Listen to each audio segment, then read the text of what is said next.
Dictation 100 शब्द प्रति minute start होगा 5 सेकंड बाद। स्टार्ट। आज का समय तकनीक का है और इसका मौन एवं सबसे प्रभावशाली चेहरा है एल्गोरिदम। यह मशीनी तंत्र हमारी पसंद, जिज्ञासा और यहाँ तक कि हमारे ज्ञान को भी आकार देने लगा है। इंटरनेट की दुनिया में हम जो कुछ देखते हैं, पढ़ते हैं और साझा करते हैं, वह बहुत हद तक उन्हीं गणनात्मक सूत्रों से छनकर आता है जिन्हें हम न तो देखते हैं न ही समझ पाते हैं। बीते कुछ वर्षों में स्मार्टफोन और सस्ते इंटरनेट के रूप में लोगों के हाथ में एक अभूतपूर्व शक्ति के साथ अदृश्य खतरा भी आया है जिसने हमारे ज्ञान की धारा को ही बदलना शुरू कर दिया है।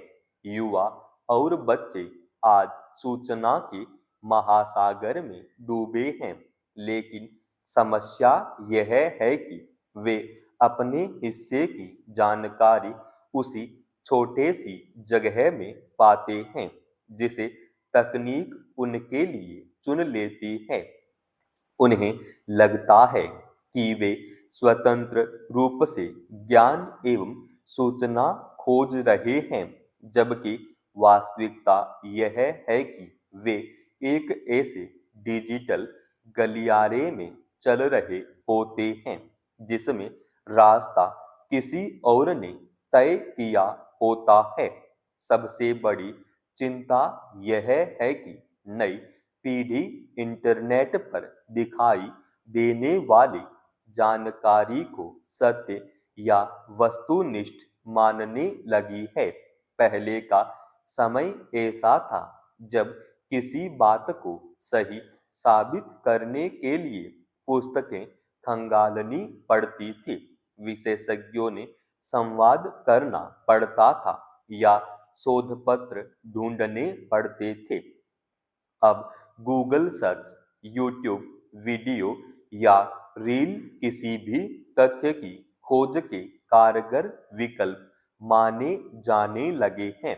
बच्चे यह मानकर चलते हैं कि जो स्क्रीन पर दिख रहा है वही अंतिम सच है, जबकि स्क्रीन किसी विशेष झुकाव या विपणन के उद्देश्य से वही चीजें दिखा रही होती है जो उन्हें दिखानी है। ईरान में यह एक ऐसी ही घटना खासी चर्चा में रही है। वहां महामारी के शुरुआती चरण में यह अफवाह फैली थी कि शराब का सेवन शरीर में संबंधित विषाणु को मार देगा। मीडिया रपटों के अनुसार इस अफवाह की वजह से कई लोगों की विषाक्त मिथाइल अल्कोहल पीने से मौत हो गई और कई लोगों की आंखों की रोशनी चली गई। यह घटना दर्शाती है कि जब गलत जानकारी या सुझाव समाज में व्यापक स्तर पर फैलता है तो उसका मानव जीवन पर कितना गहरा असर हो सकता है। दरअसल सोशल मीडिया के एल्गोरिदम इस तरह डिजाइन किए जाते हैं कि वे हमें वही दिखाएं जो हम पहले से पसंद करते हैं या जिसके समर्थन में हमने पहले कोई संकेत दिया हो।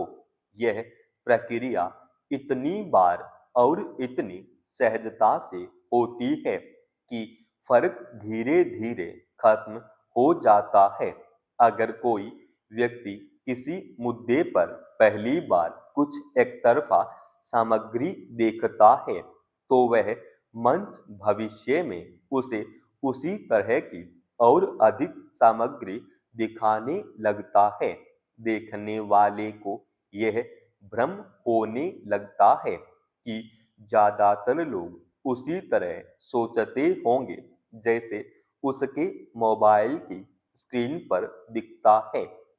बच्चों में यह समस्या और गहरी है क्योंकि उनकी दुनिया नई, संवेदनशील और आसानी से प्रभावित होने वाली होती है।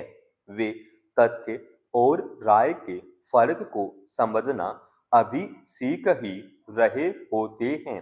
यह समय उनके लिए तर्क, विवेक और विश्लेषण की क्षमता विकसित करने का होता है। मगर वास्तविकता यह है कि आज के डिजिटल मंच बच्चों को विश्लेषण नहीं, बस उपभोग सिखाते हैं। वे लंबे लेख पढ़ने की बजाय रील्स और छोटे वीडियो पर अधिक निर्भर हो जाते हैं। उनकी धैर्यशीलता कम होती जाती है और वे तेज जवाब तथा तुरंत ज्ञान के आदि हो जाते हैं। यह ज्ञान अर्जित करना नहीं, बल्कि सूचना की लत है और दोनों में फर्क को समझना बेहद जरूरी है।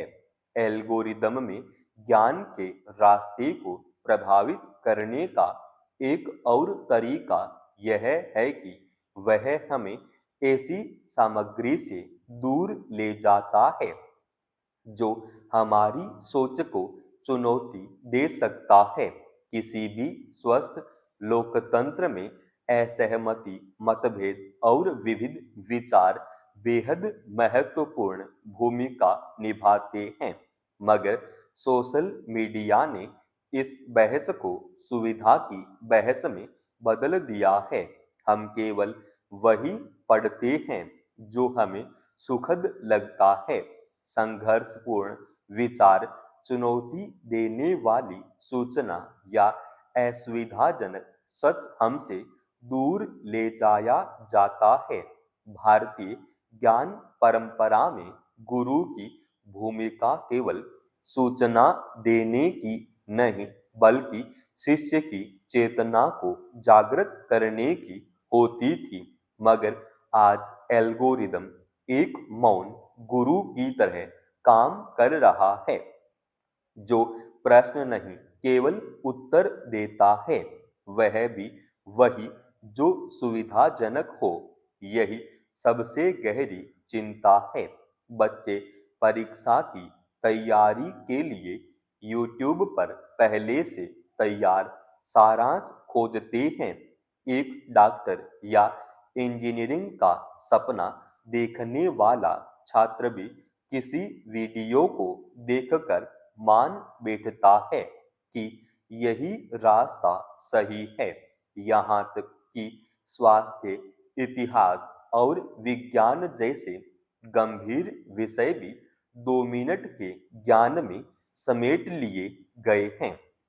हमें यह भी समझना होगा कि एल्गोरिदम सिर्फ उपभोक्ता व्यवहार से संचालित नहीं होता, वह निगमित हितों, विज्ञापनों और बाजार विश्लेषण के आधार पर भी काम करता है। किसी उत्पाद, विचार या राजनीतिक एजेंडे को बढ़ावा देने के लिए इस मशीनी तंत्र का इस्तेमाल लगातार बढ़ रहा है।